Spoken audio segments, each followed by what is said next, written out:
followed by a whole slew of other cases of tax evasion, and then a whole slew that is based on foreign ownership and securities fraud. I really love that I became a criminal all in 1 year, several times.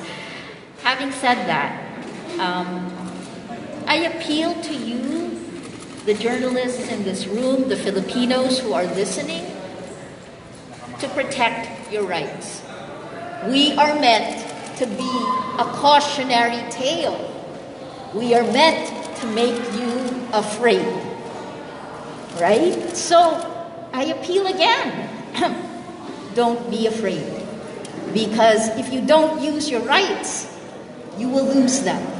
If we don't challenge a brazen move to try to roll back the rights guaranteed in the Constitution, we will lose them. We shouldn't be voluntarily giving up our rights. We will take this, well, as Ted just said, we haven't really talked about it, right? But, we will fight.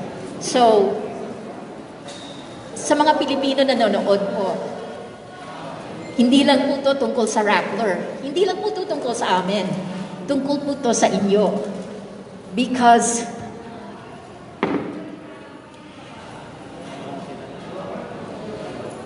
freedom of the press is the foundation of every single right you have as a Filipino citizen. Pag wala pong katotohanan, pag hindi po namin mapigil ang mga somebody give me the word, power. If we can't hold power to account, we can't do anything. Pag hindi po namin makakayaning, if we can't do our jobs, then your rights will be lost.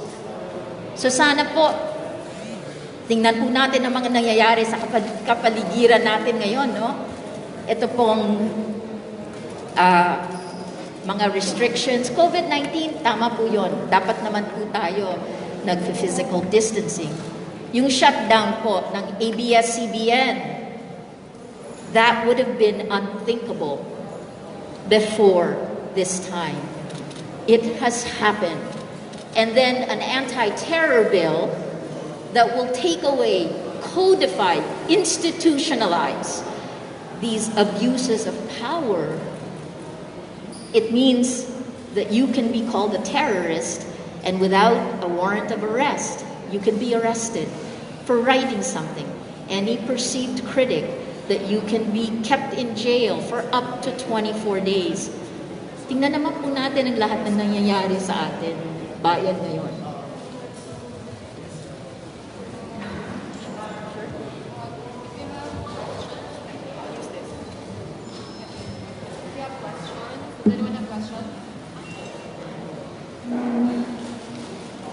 No questions from the media?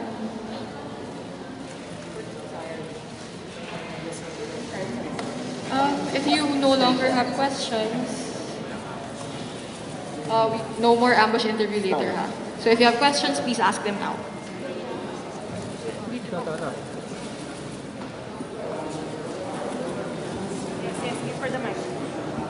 Attorney, was there any discussion initial that you've seen in the ruling about the appreciation of the judge on the confidential nature of the intelligence report?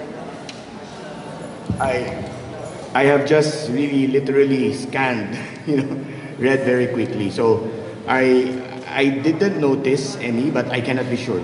I really just very quickly scanned the decision. We asked that the dispositive portion be read only, but the judge read the dispositive with a little additional note. But as to the confidential report, I think the judge used that in relation to its observation that there should have been verification made. I think that was a statement made. But that's based on a very quick scan of the decision. I'm sorry, I know you've heard me say this a lot, right? But I think where this decision will be important to every Filipino are the 2 points.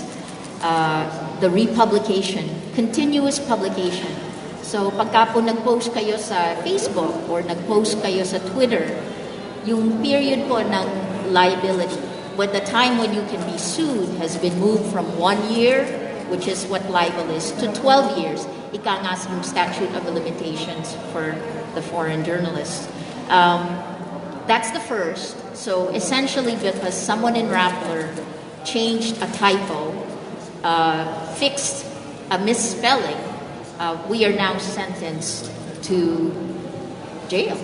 I mean, to anything. We can, and then the second thing is, so the idea of continuous publication. Continuous publication. When you change that typo, that you are republishing this again. And so if you have an article that had already lapsed, let's say you wrote it 12 years ago, but you found a typo and fixed it, the 12-year clock begins again. Offhand, we've only skimmed this, but there doesn't seem to be substantive measures for it. So let's see. I think those are things we need to look at, because that's a death by 1,000 cuts of your rights. And mine. So that's also part of the reason